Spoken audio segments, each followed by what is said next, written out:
السلام علیکم ورحمۃ اللہ وبرکاتہ. زه اجاز حسین سیفی مو د سبوی چونکې و ویډیو اپلوډ کړی و تاسو له مو پوره وضاحت پکې کړی و چې دا سازش مازش نه ده، اتفاقی حادثه ده. خو لیکن د هغې باوجود هم بعضې خلک کمنټ کې ډېر عجیبې خبرې راته کوي او راته یې چې نه بچې ګوډی کومه پورې موله نه وي خلی شوی هغه پورې نه منو، بس هغه نچوړی داسې ده د کمنټونو.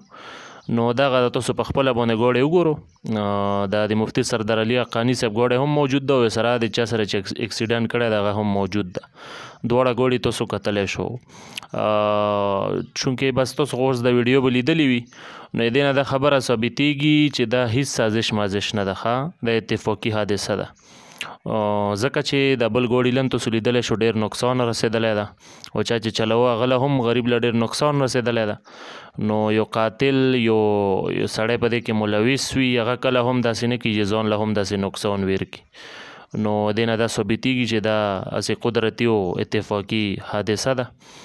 لہذا په میډیا باندې داسې قسم خبرې تشویش نه ده پیلول پکار. مخکې هم نشر کو چې د خلک یې وګوري د ویډیو. السلام علیکم ورحمت الله وبرکاتہ.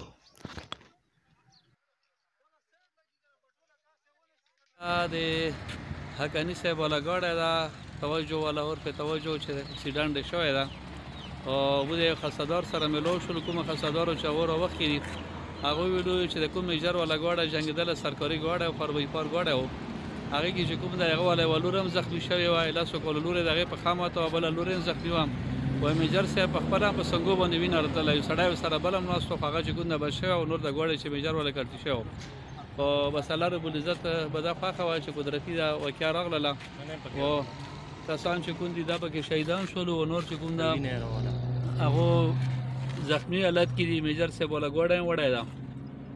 حاجي